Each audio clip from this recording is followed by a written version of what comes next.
तो गीता का अध्याय 18, एक ऐसा जीवन जिसमें स्पष्टता हो।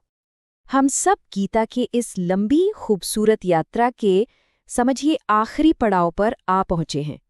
ये गीता का अंतिम अध्याय है। लेकिन ये भी सच है कि जो बातें गहरी होती हैं उनमें अंत जैसा कुछ होता ही नहीं। हर अंत में कहीं ना कहीं एक नई शुरुआत छिपी होती है। तो ये अंत नहीं है, ये तो जीवन को एक बिल्कुल नई नज़र से देखने की एक साफ सुथरी, एक स्पष्ट शुरुआत है। और जानते हैं इस नई शुरुआत की नींव कौन रखता है? अर्जुन का एक आखिरी सवाल। देखिए, अब तक कृष्ण और अर्जुन कुरुक्षेत्र की उस भूमि पर थे जहां बातें युद्ध की हो रही थी, कर्म की हो रही थी। पर इस अध्याय में कृष्ण युद्ध की नहीं बल्कि जीवन जीने की जो कला है उसकी बात करते हैं। अर्जुन वही सवाल पूछता है जो कहीं न कहीं हम सबके मन में भी उठता है। वो अपने मन की उलझन को सामने रखते हुए पूछता है कि ये जो संन्यास और त्याग हैं, इन दोनों में आखिर फर्क क्या है? सुनने में ये एक बहुत सीधा साधा सवाल लगता है ना? पर यकीन मानिए, यही एक सवाल इस पूरे अध्याय का सार हमारे सामने खोल कर रख देता है। और कृष्ण का जो जवाब है वो हमें सीधा गीता के दिल में, उसके मर्म में ले जाता है। और वो मर्म क्या है? बिना किसी आसक्ति के कर्म करना।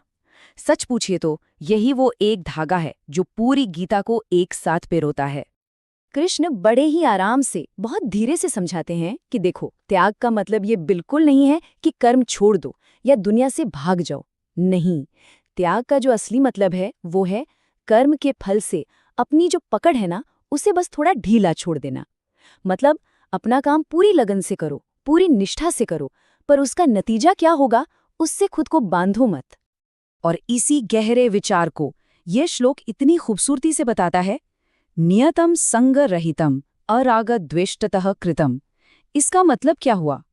इसका मतलब है वो काम जो बिना किसी लगाव के, बिना पसंद नापसंद के भाव से किया जाए, बस वही कर्म सात्विक है, यानी शुद्ध है।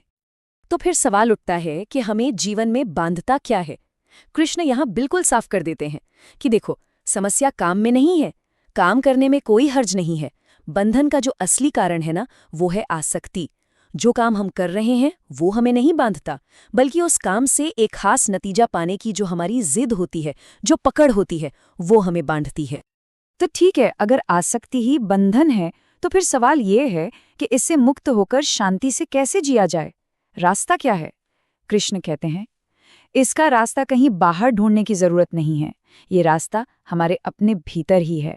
और वो रास्ता है अपने स्वभाव को, अपनी प्रकृति को पहचानना और बस उसी में जीना। वो कहते हैं कि मन की असली शांति तब मिलती है जब हमारा जीवन 3 चीजों से जुड़ जाता है। पहला, हमारा अपना सहज स्वभाव, हमारा स्वभाव। दूसरा, हमारी अपनी क्षमता, हम क्या कर सकते हैं। और तीसरा, इस समाज में हमारी भूमिका क्या है। जब ये तीनों चीजें एक ताल में, एक लय में आ जाती हैं, तो फिर काम काम नहीं रहता, बोझ नहीं लगता, वो तो बस एक सहज अभिव्यक्ति बन जाता है। और यही तो गीता की सबसे खूबसूरत बात है। वो ये नहीं कहती कि किसी और के जैसा बनो या सबको एक ही रास्ते पर चलना है। नहीं, वो तो बस इतना कहती है कि तुम जहां हो, जैसे भी हो, बस अपने लिए स्पष्ट हो जाओ, अपनी सच्चाई को पहचान लो और फिर उसी के हिसाब से जियो। और इसके बाद कृष्ण उस बात पर आते हैं जो शायद इस पूरे अध्याय का सबसे गहरा और सबसे शक्तिशाली संदेश है। एक ऐसा श्लोक जिसे अक्सर लोगों ने गलत समझा है, लेकिन अगर उसे ठीक से समझें तो वो हर तरह के डर से आज़ादी का रास्ता दिखाता है। कृष्ण अर्जुन से कहते हैं, सर्वधर्मान परित्यज्य मामेकम शरणम व्रज। अगर इसका सीधा सीधा अनुवाद करें तो मतलब है कि सब धर्मों को छोड़कर बस मेरी शरण में आ जाओ। अब ये सुनने में तो बहुत बड़ी बात लगती है ना, कि सब कुछ छोड़ दो। पर इसका मतलब ये बिल्कुल नहीं है कि अपनी जिम्मेदारियां छोड़ दूं या अपने कर्तव्य भूल जाओ। नहीं, इसका एक बहुत गहरा मतलब है, और वो ये है कि उन सभी झूठी धारणाओं को, उन विश्वासों को छोड़ दो जिन्हें हमने गलती से अपना धर्म मान लिया है। कैसी धारणाएं? वो सारे विश्वास जो हमारे मन में डर पैदा करते हैं, वो सारे विचार जो हमें हर वक्त एक अपराध बोध में, एक गिल्ट में डुबोकर रखते हैं, और वो सारी मान्यताएं जो हमें हमारे असली, सहज और शांत स्वरूप से दूर करती हैं। कृष्ण कहते हैं, इन सब का बोझ उतारकर फेंक दो।